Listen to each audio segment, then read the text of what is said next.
তুমি একা বাড়ি যেতে পারছো না বলেই কি কাঁদছো? না গুরুদেব, আমি এখানে একাই এসেছি, একাই যেতে পারবো। তবে আমি আপনাকে একটি প্রশ্ন জিজ্ঞাসা করব। আপনি যে বললেন বৃন্দাবনে নন্দরাজার ছেলে কৃষ্ণ, তার নবলক্ষ ধেনু আছে, দ্বাদশ গোপাল আছে, তার কাছে যারা চাকরি করে তাদের কোনোদিন কোনো দুঃখ থাকে না। আমি যদি সেখানে যাই সেই লীলা দেখতে পাবো তো? গুরুদেব বলুন না, আমি সেই লীলা দেখতে পাবো তো? গুরুদেব স্তম্ভিত। একি এতটুকু ছেলের শাস্ত্র কথায় যে বিশ্বাস জেগেছে, এই বিশ্বাসকে ভাঙিয়ে দিলে চলবে না। তাই গুরুদেব আমার কথাটিকে উড়িয়ে দিলেন না। কেন না, গুরুদেবের আমার একটি শ্লোক মনে পড়ে গেল। কৃষ্ণ ভক্তিরাস ভবিতা অপি প্রিয়তং যদি বা কতপি লোভ্যাৎ তত্র লালমপি মূল্যমেকলম জন্ম কোটি সুকৃতি তিন লোভ। অর্থাৎ কৃষ্ণ ভক্তি কেহ যদি লাভ করতে চায়, কোটি জন্মের সুকৃতি। তাই আমার গুরুদেব বলছেন, ওরে সেই লীলা এখনো হচ্ছে। তাই তোর মনে যে বিশ্বাস জেগেছে, এই বিশ্বাসকে ভাঙিয়ে দেওয়ার ক্ষমতা কারণ। তাই গুরুদেব আমার প্রকাশ্যে বলছেন, অদ্যাপিও সেই লীলা করেন গৌরা, অদ্যাপিও সেই লীলা করেন গৌরা, অদ্যাপিও সেই লীলা করেন গৌরা, অদ্যাপিও সেই লীলা করেন গৌরা। কোনো কোনো ভগবান দেখিবারে পায়,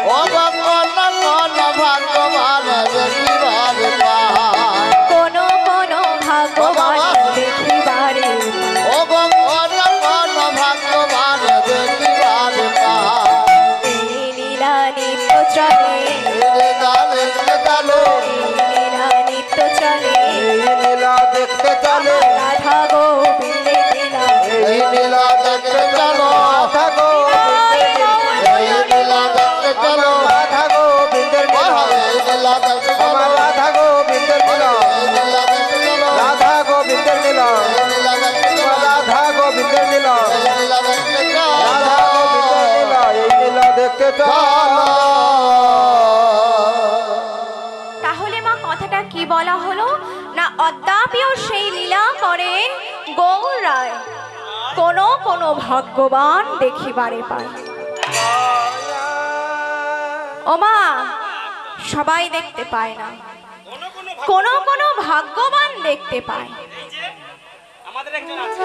কেন সবাই দেখতে পায় না কেন? যেমন ধরুন, মায়েরা সবাই সন্ধে হলে টিভি দেখতে বসে যান তো, বসে যান। এবার ধরুন আপনি টিভি দেখছেন, দেখতে দেখতে কেউ যদি ওই টিভির সামনে একটি কালো পর্দা দিয়ে দেয়, তাহলে আপনি আর কিছু দেখতে পাবেন? দেখতে পাবেন না। ঠিক তেমন নিত্য গোলক বৃন্দাবনের লীলা সর্বদাই চলছে। আমরা কেন দেখতে পাই না? কারণ আমরা হৃদয়ের দর্পণ থেকে ময়লা করে ফেলেছি, তাই আমরা দেখতে পাই না। তাই গুরুদেব আমার বলছে, ওরে বিহারী, এখনো সেই লীলা হচ্ছে, আমি তোকে আশীর্বাদ করছি, তুই যেন সেখানে গিয়ে সেই লীলা দেখতে পাবি। গুরুদেবের চরণে প্রণাম জানিয়ে বিহারী লাল চলছে মায়ের কাছে। ও মা, মা, আমি আজই বৃন্দাবনে যাব। সে কি রে, গুরুদেব তোকে যেতে বলেছেন? কিন্তু তুই যে আমার একমাত্র সন্তান, তুই চলে গেলে আমায় কে মা বলে ডাকবে? ছেলেকে বুকে জড়িয়ে ধরে কাঁদছে। আর ওদিকে সারগ্রাহী বলছে, ওগো বিহারীর মা, তোর কৃষ্ণ পথযাত্রী পুত্রকে স্নেহের আঁচলে ঢাকা দিয়ে রাখিস, ওকে কৃষ্ণ সেবার পথে পাঠিয়ে।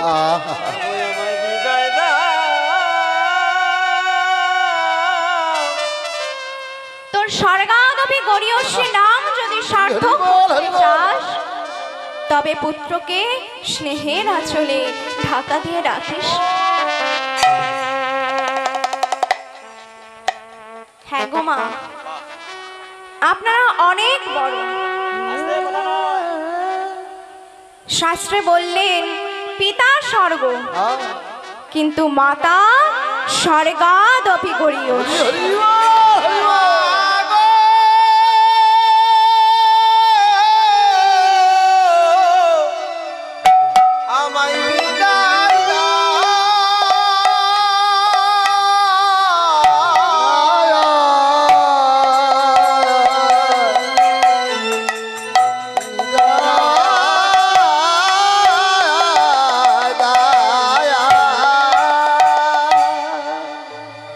মাতা কেন বড়?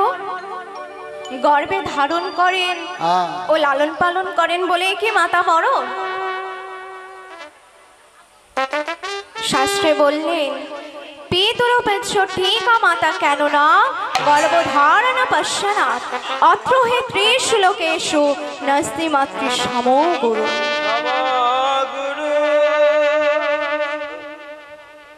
তাহলে মাতাই যদি বড় হবে, আগে বাবা মায়ের মধ্যে কাকে প্রণাম করবে? কি গো, আমরা কাকে করি? বাবাকে। আগে সবাই আমরা বাবাকেই করি, কিন্তু শাস্ত্রে কি বললেন? পিতা মাতারঞ্চ উভয় দৃষ্টা পুত্রস্য ধর্মবিদ প্রণমেন মাতারম পশ্চাৎ প্রণমেন পিতরম গুরু। পিতা এবং মাতা উভয়কে দেখিয়া ধর্মবিদ পুত্রের কর্তব্য হবে আগে তার মাতাকে প্রণাম করে তারপরে পিতাকে প্রণাম করে। কিন্তু আমরা সবাই আগে বাবাকেই করি, কিন্তু আগে যে মাকে প্রণাম করব সেরকম তো মাও তো হওয়া চাই। শুধু শুধু তো আগে মাকে প্রণাম করে নিলে হবে না, সেরকম মাও হওয়া চাই। রাধে রাধে। তা মাগো, আপনারা সবাই এখানে মা, তবুও শুনবেন নাকি মা কাকে বলে? শুনবেন? আচ্ছা, ছোট করে শুনুন তবে। এক রাজার এক রানী ছিল। আচ্ছা, সেই রানী মায়ের যতগুলি সন্তান হয়েছিল, সমস্ত সন্তানকে কৃষ্ণ উপদেশ দিয়ে কৃষ্ণ সেবার পথে পাঠিয়ে দিয়েছে। এদিকে মহারাজ ভারী দুশ্চিন্তাগ্রস্ত। রানী যদি সমস্ত ছেলেগুলোকে কৃষ্ণ সেবার পথে পাঠিয়ে দিল, তাহলে আমার এই বিশাল রাজ্যের ভার আমি কার উপর দিয়ে যাব? কে সামলাবে আমার এই বিশাল রাজ্যের ভার? এইভাবে চিন্তা করতে করতে রানী আমার অন্তঃসত্ত্বা হলেন। 10 মাস 10 দিন পরে এক সুন্দর ফুটফুটে সন্তানের জন্ম দিলেন। কিন্তু দুঃখের বিষয় ছিল একটাই, রানীমাকে একবারও চোখের দেখা দেখতে দিলেন না।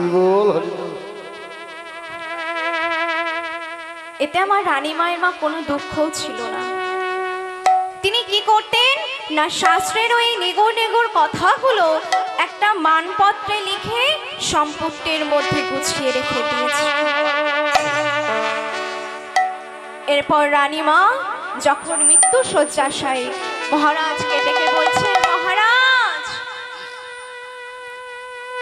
মহারাজ, শুনেছি আমার নাকি এক পুত্র সন্তান হয়েছে। যদি একবার চোখের দেখা দেখতে পেতাম তাহলে বড় আনন্দ পেতাম। আর এদিকে মা মহারাজ ভাবছে যে রানী তো মৃত্যুশয্যা শায়িত, নিশ্চয়ই আর কৃষ্ণ উপদেশ দেবেন না সন্তান। তাই মহারাজ ছোট্ট মহারাজটিকে ডাকলেন, এই খোকন, খোকন এদিকে এসো। ছোট্ট মহারাজ ছুটতে ছুটতে মায়ের কাছে এসেছে। রানীমা তাকে বুকে জড়িয়ে ধরে বলছে, ওরে খোকা, তোর দুঃখিনী মা তোর জন্য কিছুই করে যেতে পারলো না, তবে যাওয়ার কালে এই সম্পদটি তোকে আমি দিয়ে যাচ্ছি। যদি কোনোদিন কোনো বিপদের সম্মুখীন এই সম্পদটি তুই একবার খুলে দেখিস। এই বলে রানীমা চির বিদায় নিলেন। তার কিছুদিন পরে মহারাজও চির বিদায় নিলেন। এবার বিশাল রাজ্যের ভার গিয়ে পড়ল সেই ছোট্ট মহারাজের। সিংহাসনে বসে ধরাকে সরাগান করছে, আর ওদিকে বড় ভাইরা ভাবছে যে মা তো আমাদের কৃষ্ণ উপদেশ দিয়ে কৃষ্ণ সেবার পথে পাঠায়, তা উনি নিশ্চয়ই আমাদের ছোট ভাইকার কৃষ্ণ উপদেশ দেবেন না। এই মনে করে বড় রাজকুমারেরা এসেছে ছোট ভাইয়ের কাছে। এসে ভাইকে অনেক বোঝাচ্ছে, কিন্তু মাগো কিছুতেই কিছু বুঝলো না। এরপর তুমুল যুদ্ধ হলো। এই যুদ্ধে রাজ্য যায় যায় এই বিপদের সম্মুখীন হয়ে ছোট্ট মহারাজের মনে পড়ল মায়ের দেয়া সেই সম্পদের কথা। ছোট্ট মহারাজ সেই সম্পদটি খুলে দেখলো, সেখানে লেখা আছে, কাতব কান্তা কাস্তে পুত্র সংসার অতীব ঘোর বিচিত্র কশ্যতমা উত্ত আয়তং তত্তং চিন্তাং উদিতং ধাত। কে তোমার স্ত্রী, কে তোমার পুত্র? একবার মায়েরা ভেবে দেখুন তো, আমি বা আপনারা আজ যাকে মা বলে ডাকছি, তিনি কি আগের জন্মে আমার মা ছিলেন? কেউ কি আমরা বলতে পারবো? পারবো না। আজ যাকে বাবা বলে ডাকছি, তিনিও যে আগের জন্মে আমার বাবা ছিলেন, এটাও আমরা কেউ বলতে পারি না। তাই বলছে ভক্ত কবি আরো লিখেছেন, কি লিখেছেন? এ মায়া প্রপঞ্চ মায়া ভবে রঙ্গ মঞ্চ মাঝে, মায়া প্রপঞ্চ মায়া ভবে রঙ্গ মঞ্চে, মায়া প্রপঞ্চ মায়া ভবে রঙ্গ মঞ্চ মাঝে।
সেজেছেন পিতা, কেহ স্নেহময়ী মাতা।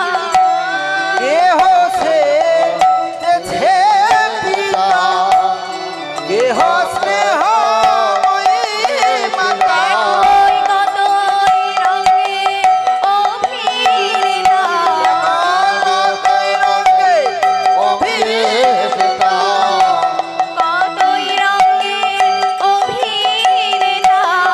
আর কতই রঙে অভিনেতা। সেজেছেন দেখো কতই সাজে, এ মায়া মায়া হবে রই রঙ্গরাজে, এ মায়া পঞ্চমায়া হবে রই রঙ্গরাজে, এ মায়া পঞ্চমায়া।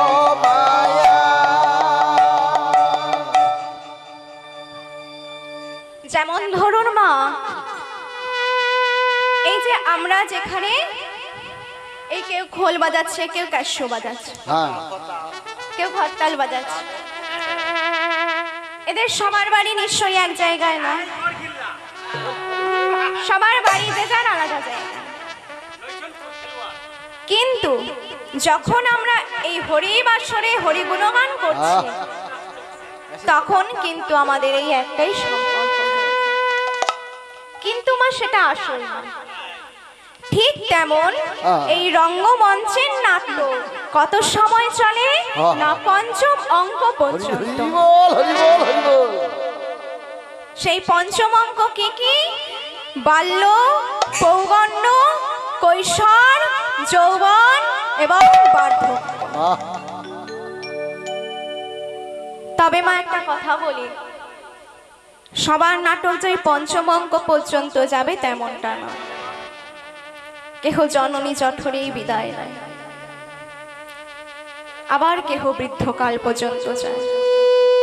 যার যেমন অভিনয় করার সে ঠিক করে চিরবিদায় নেয়। সাথে শুধু যাবে হরিনা,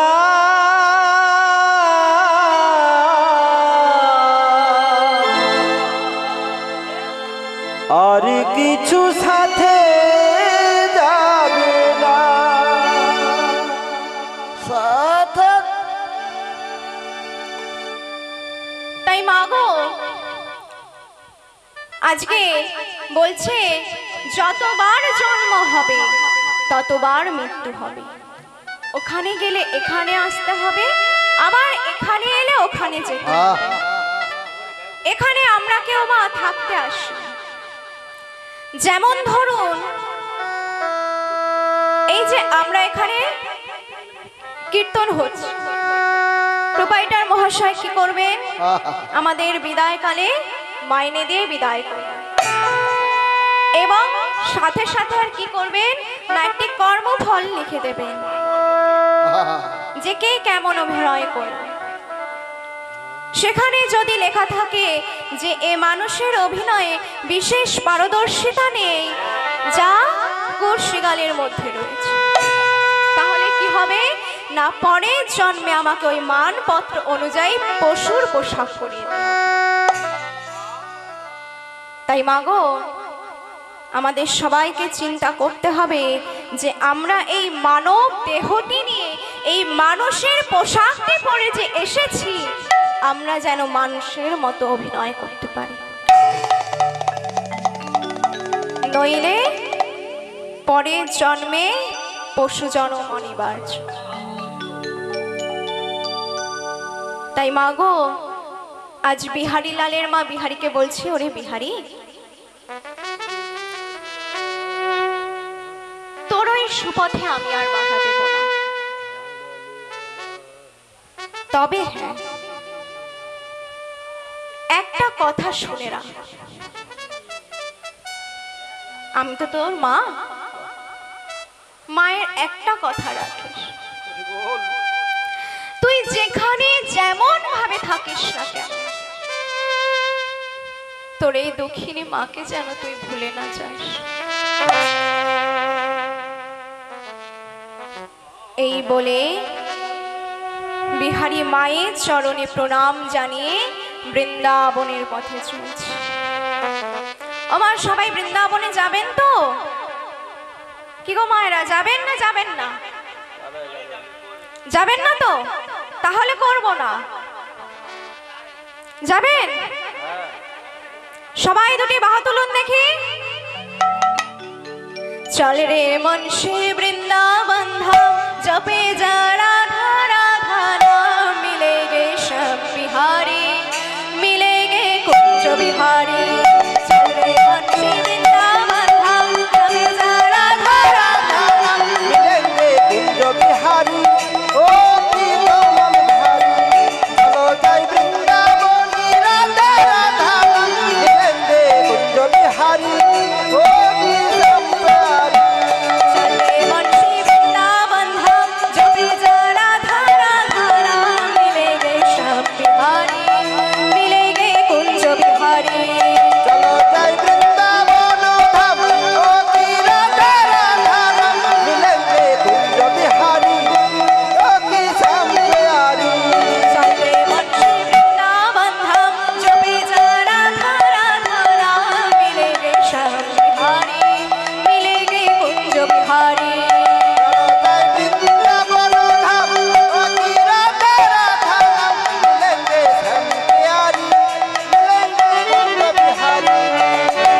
सब धाम से प्यार वृंदावन है,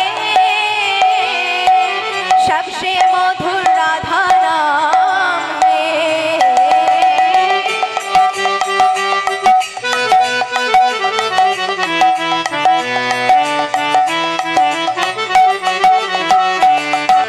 सब धाम से प्यार वृंदावन है, सबसे मधुर राधा नाम है।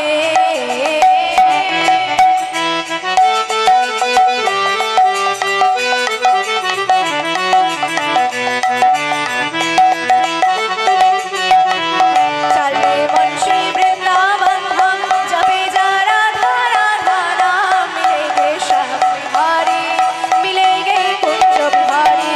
चल रे मुंशी वृंदावन धाम, विदाई बोल हरि हरि बोल।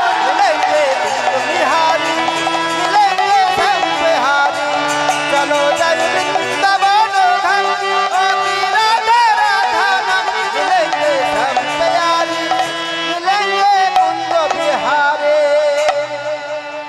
তাই যারা সাধু সজ্জন তারা বলছে এতটুকু বয়সে কেন বৃন্দাবনে যাবি?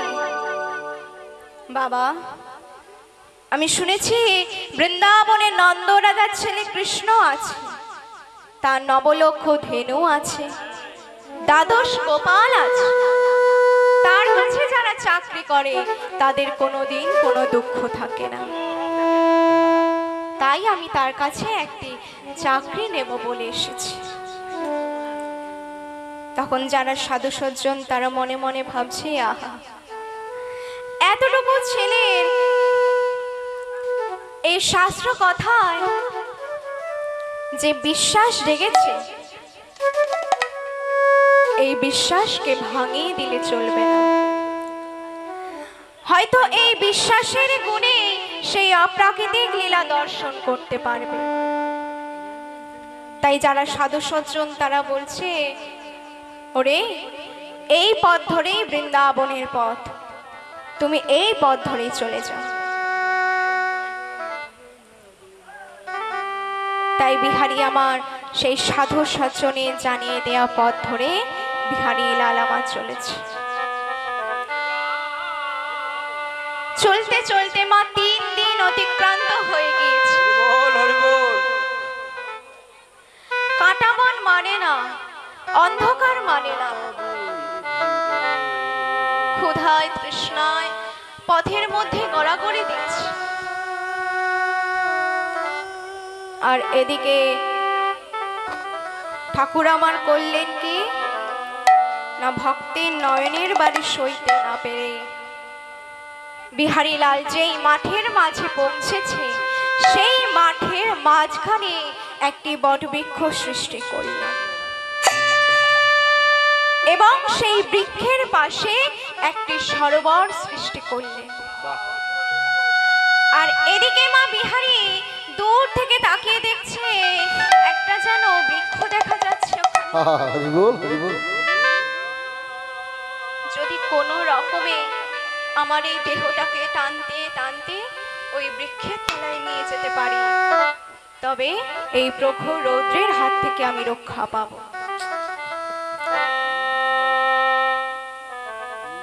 তাই বিহারী আমার কোনো রকমে তার শরীরটাকে টানতে টানতে সেই বৃক্ষের তলায় নিয়ে গিয়েছে। হরি বল হরি বল।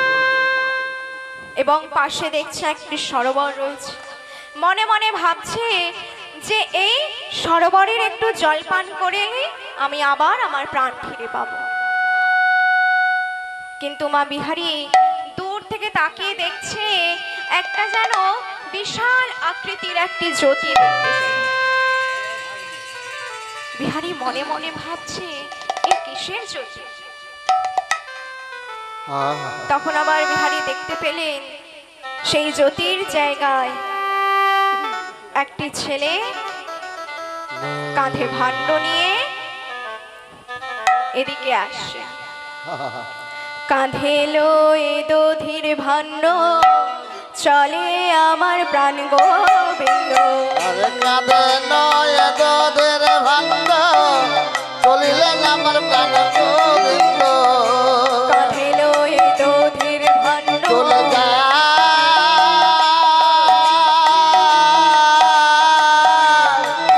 চলে চলে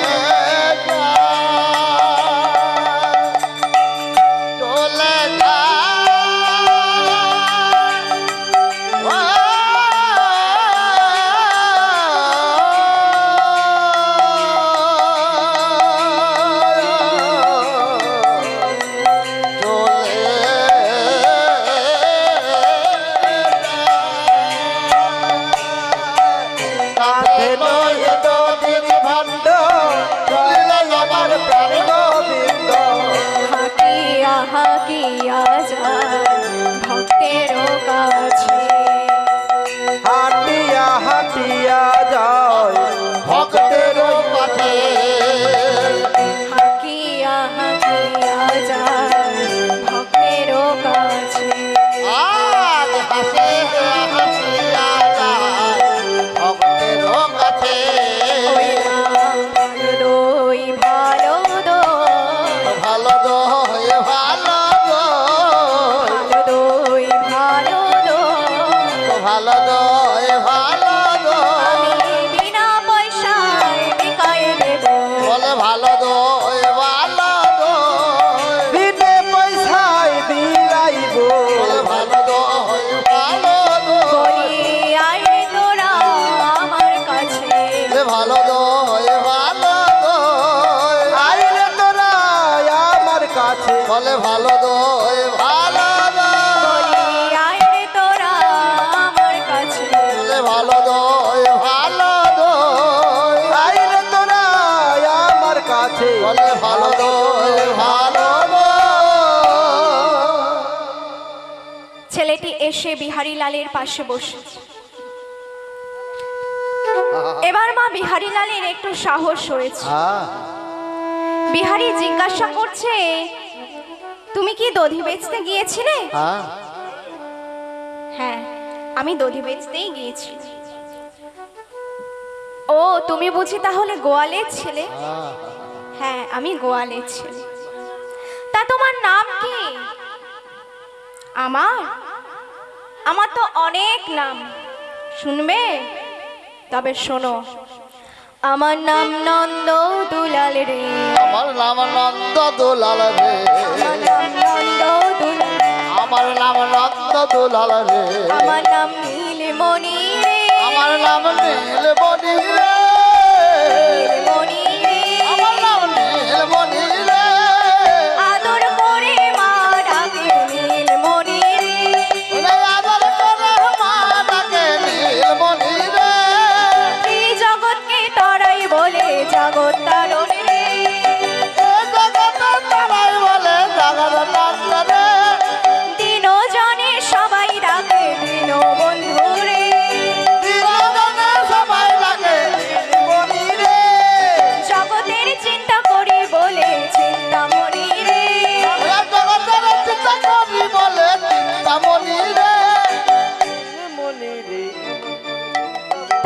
কিরে, তোর তো দেখছি অনেক নাম। হ্যাঁ, আমার অনেক নাম। কেন না, আমি যেই দেশে থাকি সেই দেশের প্রত্যেকটা মানুষ আমায় এতটাই ভালোবাসে যে যে যার পছন্দ মতো নাম রেখেছে। বাহ তখন বিহারী জিজ্ঞাসা করছে, তা হ্যাঁ রে, যে দেশে এত ভালোবাসা, এত প্রেম, সে দেশের নাম কি? আমার আমার দেশের নাম হলো বৃন্দাবন। বৃন্দাবন বৃন্দাবন? সে কি রে, বৃন্দাবন যাওয়ার জন্য আমি একজন পথিক খুঁজছিলাম, এ তো একেবারে বৃন্দাবনের মানুষই পেয়ে গেলাম।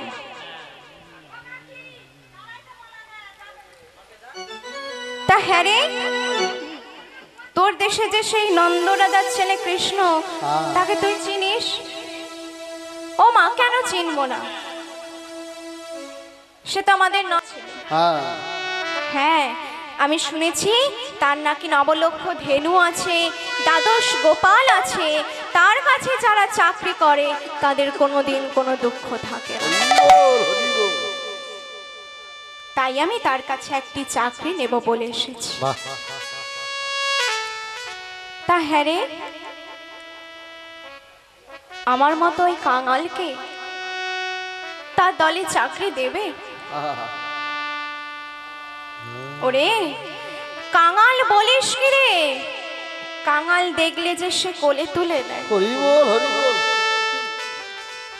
তবে বেশ নন্দদুলা, তুই এখানে কিছুক্ষণ অপেক্ষা কর, আমার বড় তেষ্টা পেয়েছে, আমি একটু এই সরোবরের জল পান করে নিই, তাহলেই আমি আবার আমার প্রাণ ফিরে পাবো।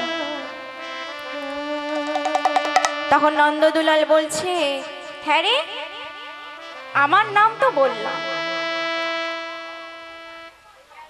কিন্তু কই, তুই তো তোর নাম বললি না। বিহারী বলছে, আমার নাম বিহারীলাল। বাহ, চমৎকার!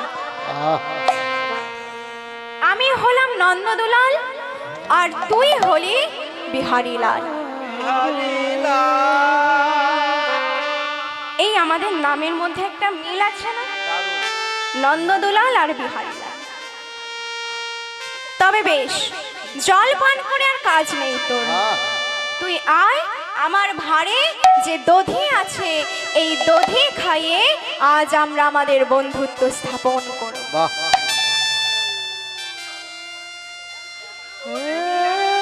বিহারী বলছে, না না, শুধু শুধু আমি তোর দধি কেন খেতে যাব? তুই দধি বেচতে এসেছিস, আমি যদি শুধু শুধু তোর দধি খেয়ে নেই তাহলে তোর মা তো তোকে বকবে। ওরে বিহারী, আমি যদি মাকে গিয়ে বলি, ও মা, এক কাঙাল ছেলে ক্ষুধায় তৃষ্ণায় পথের মধ্যে গলা করে দিচ্ছিল, আমি তাকে তোমার এই দধি খাইয়ে প্রাণ বাঁচিয়েছি,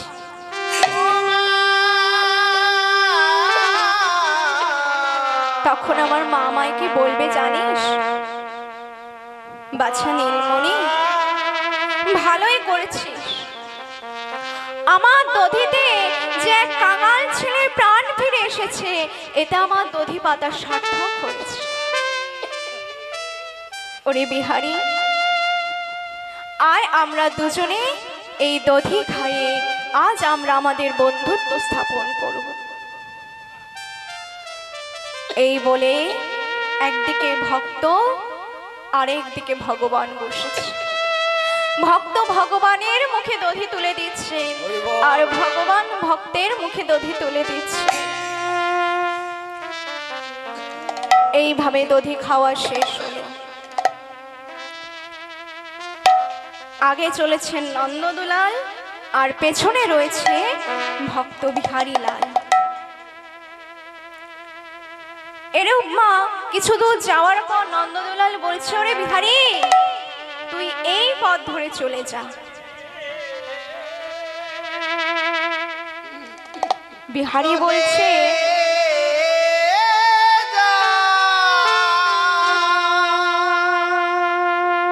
সে কি রে, তুই যে আমায় পথ দেখিয়ে দিচ্ছিস, তুই আবার কোথায় যাবি? ওরে বিহারী, তুই যে বৃন্দাবনে যাবি, আমি কিন্তু সেই বৃন্দাবনে যাব না। বিহারী বলছে, তাহলে বৃন্দাবন কি অনেকগুলো নাকি আবার? নন্দদুলাল বলছে, হ্যাঁ, কেহ বলে 7টি, আবার কেহ বলে 3টি, আবার কেহ বলে 5টি। যোগীগণ বলছেন হৃদয় কানন বৃন্দাবন, তুলসী কানন বৃন্দাবন, যেখানে হয় হরিনাম সংকীর্তন সে আরেক বৃন্দাবন, পদ্ম কানন বৃন্দাবন, চিন্ময় ভূমি বৃন্দাবন, মধুর লীলা বৃন্দাবন। হরি হরি বল, হরি বল। তা হ্যাঁ রে, তুই কোন বৃন্দাবনে যাবি আর আমি বা কোন বৃন্দাবনে যাব? বিহারী, তুই যাবি চিন্ময় ভূমি বৃন্দাবন, আর আমি যাব মধুর লীলা বৃন্দাবন। কেননা একদিন মা দেবর্ষী নারদ আমার প্রভুকে জিজ্ঞাসা করলেন, প্রভু, সকলেই তোমার ভক্ত, সকলেই তোমাকে ডাকে, কিন্তু তুমি কোথায় যাও? প্রভু আমার বললেন, ওরে, আমি গোলকেও থাকি না, যোগীগণের হৃদয়েও থাকি। আমি কোথায় থাকি জানিস? যেখানে সমস্ত ভক্তগণ মিলে উচ্চস্বরে হরি গুণগান করছে, আমি তাদের মাঝে থাকি, তবে আমি বসে থাকি না। তাই বলছে, প্রেমানন্দে মেতে হরি বলো, হরি নামের বন্যা জেলো, মেতে হরি বলো, হরি নামের বন্যা জেলো। প্রেমানন্দে মেতে হরি বলো, হরি নামের বন্যা জেলো, প্রেমানন্দে মেতে হরি বলো, হরি নামের বন্যা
আমার বিহারী লালকে নন্দদুলাল বিদায় দিচ্ছে। বাহ নন্দদুলাল তার আঁচল দিয়ে বিহারীর চোখে জল মুছিয়ে দিচ্ছে। ওরে বিহারী, তুই চিন্তা করিস না, আমি যখন তোকে একবার বন্ধু বলে সম্বোধন করেছি, তখন তুই যেখানে যখনই কোনো বিপদে পড়বি আমায় একবার দীনবন্ধু বলে ডাকবি, তখনই আমি তোর কাছে ছুটে আসব। এই বলে বিহারীলাল চলেছে একদিকে, আর নন্দদুলাল গোপাল মন্দিরে অন্তর্হিত হলেন। এইভাবে বা কিছু দূর যাওয়ার পর বিহারীলাল দেখতে পেল সম্মুখে তিনটি রাস্তা। কোন পথে যাবে সে ঠিক করতে পারছে না। এমন সময় প্রভুকে ডেকে ডেকে কাঁদছে, তোমায় ডাকলে নাকি সারা যায়, শুনেছিলাম কানে, তোমায় ডাকলে নাকি সারা পাওয়া যায়, শুনেছিলাম কানে। তোমায় ডাকলে নাকি সারা পাওয়া যায়, শুনেছিলাম কানে। তোমায় ডাকলে নাকি সারা পাওয়া যায়, শুনেছিলাম কানে। তুমি দিনে দয়াল দীনবন্ধু, কৃপা করো দীনজনে। তুমি দিনের কাঙাল দীনবন্ধু, শুনেছিলাম কানে। দিনে দয়াল দীনবন্ধু, কৃপা করো দীনজনে। দিনের কাঙাল দীনবন্ধু, শুনেছিলাম কানে। তোমায় ডাকলে নাকি সাড়া পাওয়া যায়, শুনেছি কানে। তোমায় ডাকলে নাকি সাড়া পাওয়া যায়, শুনেছিলাম কানে। থাকো না গো যোগীর ধ্যানে, থাকো না গো যোগ সাধনে। থাকো না তো যোগীর ধ্যানে, থাকো না তো যোগ সাধনে। থাকো না গো যোগীর ধ্যানে, থাকো না গো যোগ সাধনে। থাকো তুমি যোগীর ধ্যানে, থাকো তুমি যোগ সাধনে। থাকো যথা ভক্তি প্রেমে, আর থাকো সদা ভক্তি বিনে, থাকো যথা ভক্তি প্রেমে। থাকো সদা ভক্তি বিনে। শুনেছি বেদ পুরাণে, থাকো সদাই ভক্তি বিনে, থাকো সদাই ভক্তি বিনে। শুনেছিলাম বেদ